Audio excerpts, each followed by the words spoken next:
வெள்ளப்பெருக்கு தொடர்பில் விடுக்கப்பட்டுள்ள எச்சரிக்கை. வடக்கில் தொடரும் சீரற்ற காலநிலை. பிரான்ஸ் அழைத்து செல்வதாக கூறி ரஷ்ய ராணுவத்தில் இணைக்கப்பட்ட தமிழ் இளைஞர்கள் யாழ் போலீசில் முறைப்பாடு. சீனாவிற்கு விஜயம் மேற்கொள்ளும் ஜனாதிபதி.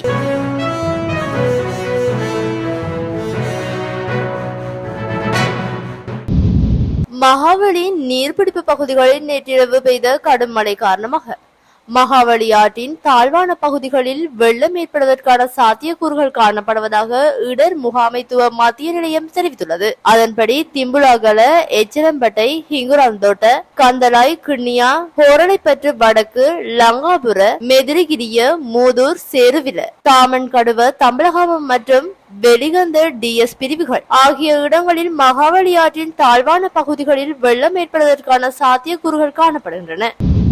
வடக்கு மாகாணத்தில் தொடர்ச்சியாக பெய்து வரும் அடைமழை காரணமாக ஏற்பட்ட வெள்ளப்பெருக்கு மற்றும் ஏனைய அனர்த்தங்களினால் மக்களின் இயல்பு நிலை பாதிக்கப்பட்டுள்ளது. யாழ்ப்பாணத்தில் 2035 குடும்பங்கள் சேர்ந்த 7416 பேர் பாதிக்கப்பட்டுள்ளதுடன் 21 வீடுகளும் பகுதியளவில் சேதமடைந்துள்ளதாக யாழ்ப்பாணம் மாவட்ட அனைத்து முகாமைத்துவ பிரிவின் பிரதிபலிப்பாளர் ரியன் சூரியராஜா தெரிவித்துள்ளார். இந்த சீரற்ற காலநிலை காரணமாக 12 பிரதேச செயலாளர் பிரிவுகளில் பாதிப்பு உணரப்பட்டுள்ளது. சாவகச்சேரி, ஊர்காவற்துறை, உடுவில், கோப்பாய், சண்டிலிப்பாய், யாழ்ப்பாணம், நெல்லூர், பருத்தித்துறை, சங்கானை, காரைநகர், நெடுந்தீவு பிரதேச செயலாளர் பிரிவுகளில் இந்த பாதிப்பு உணரப்பட்டுள்ளது.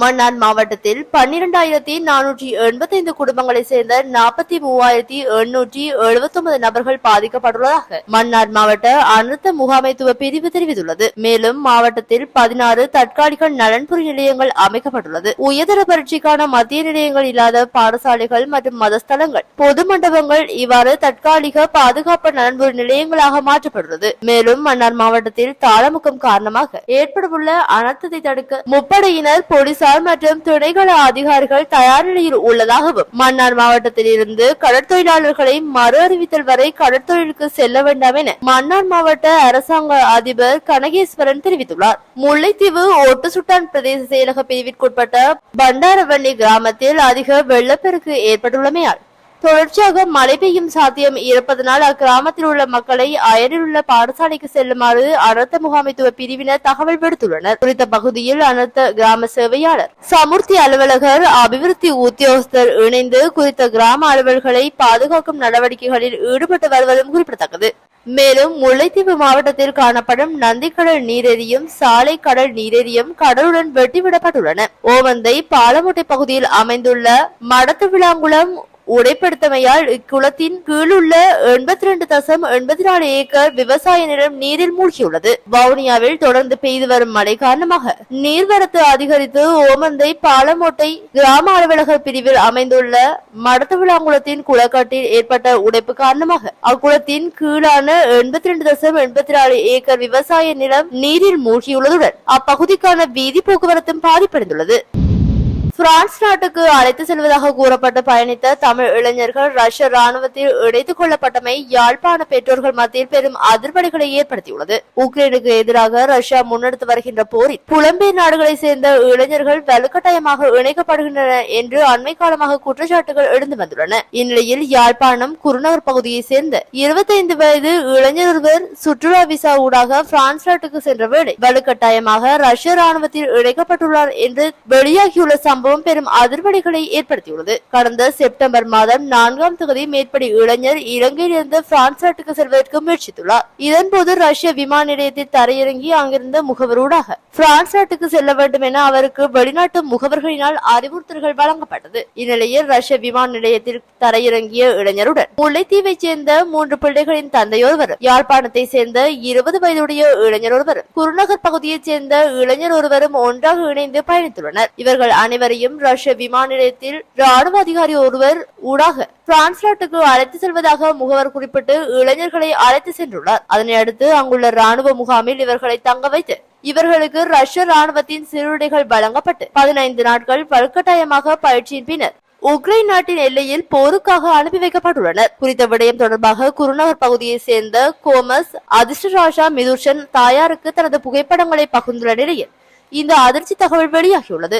குறித்த பயணத்துக்காக முகவர் ஒருவருக்கு ஒவ்வொருவரும் தலா 60 லட்சம் ரூபாய் வரையான பணத்தை செலுத்தியுள்ளனர். இது தொடர்பில் யாழ்ப்பாணத்தை சேர்ந்த இளைஞர்களின் பெற்றோர்கள் யாழ்ப்பாணம் போலீஸ் நிலையத்தில் முறைப்பாடு செய்துள்ளதுடன் தமது பிள்ளைகளை மீட்டு தருமாறு வடக்கு மாகாண ஆளுநர் ஊடாக ஜனாதிபதிக்கு மகஜர் அனுப்பவும் நடவடிக்கை எடுத்துள்ளனர். இதேவேளை சுமார் 280க்கும் மேற்பட்ட இலங்கை ராணுவத்தினர் ரஷ்ய படைகளோடு இணைந்து உக்ரைனுக்கு எதிராக சண்டையிட்டு வருகின்றனர் என்று அண்மையில் தகவல் ஒன்று வெளியாகியுள்ளது. அவ்வாறு இணைந்துள்ள இலங்கை ராணுவத்தை சேர்ந்த ஒருவரை உக்ரைன் ராணுவம் உயிருடன் கைது செய்து விசாரணைகளை முன்னெடுக்கின்ற வேளை காணொலி ஒன்றும் கடந்த 21ஆம் தேதி வெளியாகியிருந்தது. இலங்கையில் உள்ள ரஷ்ய மாஃபியாக்கள் மூலமாக ரஷ்ய ராணுவத்திற்கு ஆட்கள் திரட்டப்படுவதாக குற்றச்சாட்டுகளும் முன்வைக்கப்படுகின்றன. இந்நிலையிலே தமிழறிஞர்கள் வெளிநாட்டு வேலைவாய்ப்புக்காக சென்றிருந்த வேளையில் வலுக்கட்டாயமாக ரஷ்ய படைகளில் இணைக்கப்பட்டுள்ளமை பெரும் அதிர்ச்சியை ஏற்படுத்தியுள்ளது.